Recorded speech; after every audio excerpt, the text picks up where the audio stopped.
Kaynenemdin maga жазган каты. Келиндин окуясы.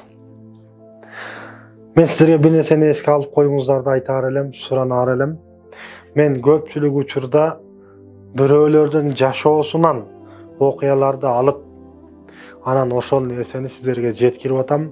Көпчүлүк адамдар бул чын эле мен өзүмдүн башымдан өткөн окуя катары кабыл алат экен. Же болбосо мен өзүмдүн башымдан өткөн окуя катары сиздерге айткандыгым үчүнбү, айтор ошентип түшүнгөн адамдар көп болуп атат. Мен сиздерден кечирим сураймын. Эгерде биздин видеолор сиздерге пайда тийгизип аткан болсо, биз кубанычтабыз.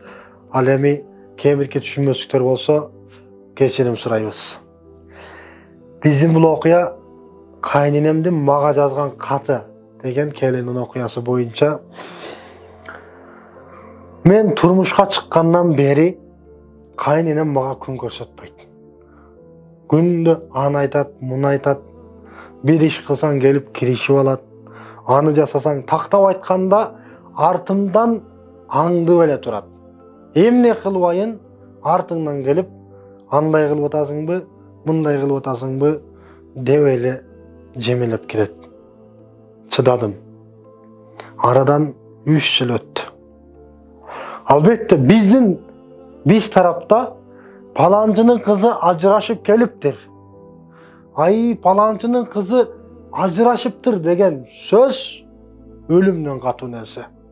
Мен ажырашып барсам, атам кандай абалда калат, апам кандай абалда калат деген түшүнүк аябай кенен жайылган. Чындыгында бул уят, намыс нерсе. Анткени турмуш деген бул оңой нерсе эмес. Жаңы келгенсиң, эч нерсени билбейсиң.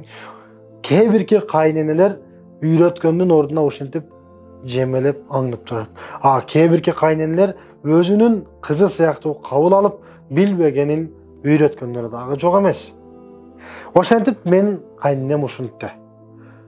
Арадан 3 жыл өткөндөн кийин кайненем ооруп калды. Ооруган учурда скорый келди, үйдөн алып чыгып аткан учурда мен чыйпылыкта бары бери чуруккайм. Карагыла, ой, не болду, жакшы элеби, апа жакшысызбы? Кандай болуп калдыңыз, апа? Сизге не болду деп кайра апамдан сурайм. Кайра жанагы врачтарга айтам. Апама жакшы карагыла, бир нерсе болсо жооп бересиңер. Жанагы эмоцияга алдырып, мен өзүмдүн кандай абалда экендигимди дээрлик айта албайм. Бирок бул нерселердин баарын менин кайненем көзү менен көрүп жатыптыр. Ошентип бир күн кайненем байсага кеткен, үй жыйып аткан. Үйдүн бүт тазалап ары бери кылып олтуруп, кокус бир жерден тетирак чыгып калды. Албетте бул эч кимге керек эмес болсо керек. Таштын тадына алып барып салайын деп алып бара жатсам, ичинен бир барак жерге түшө калды. Албетте мен үчүн окуган кызыктуу болду. Мындай карасам, мен атыма жазылган кат экен. Көрсө кайненем мага жазыптыр.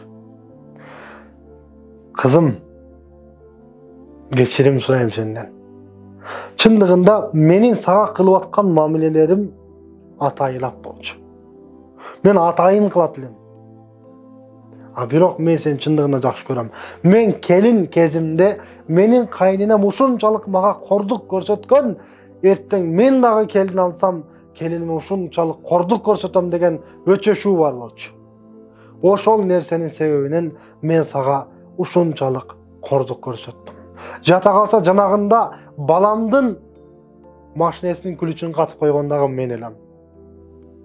Баламдын телефонун алып койгондагы мен элем. Бардык нерсени мен кылып алып, жата калса балам сага кыйкырып атканда, аялың мени укпайт деп сага жалаа жапчумун. Сени жаман көрсөтчүмүн. Бирок чындыгында менин өстүргөн кыздарыма караганда дагы сен мага көбүрөөк жардам кылдың, кызмат кылдың.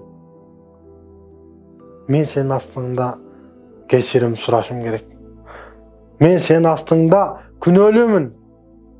Эми мындан ары менин бул мамилем сага кайталанбайт. Анткени сен менин кызымсың, мен сени жакшы көрөм деп кайненем катыга жазган экен. Жанагы катты окуп алып, кайрадан ушунчалык сүйүндүм, ушунчалык кубандым. Анткени мен билет элем, эч кайнеме жамандык кылган эмесмин, жаман сөз сүйлөгөн эмесмин, жата калса кошуналарга дагы артынан сөз кылган эмесмин. Албетте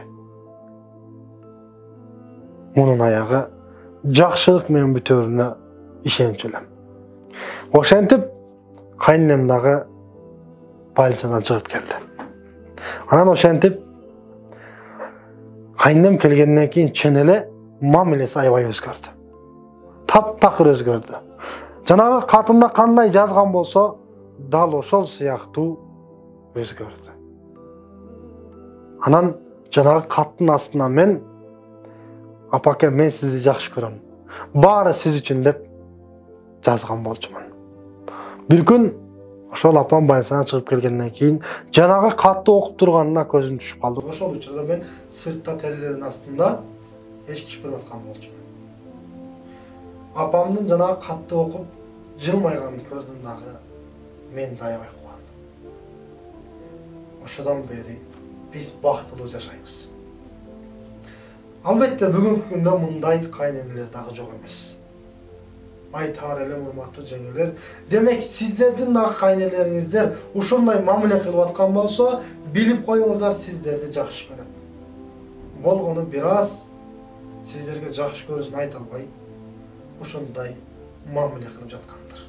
Бардык нерсени жакшылыкка жоруп коюңуздар, иншалла аягы жакшылык менен бүтөт. Баарыңыздарга бактылуу, дал ушундай кайнене келин сыяктуу жашоону каалар элем. Бактылуу болуңуздар.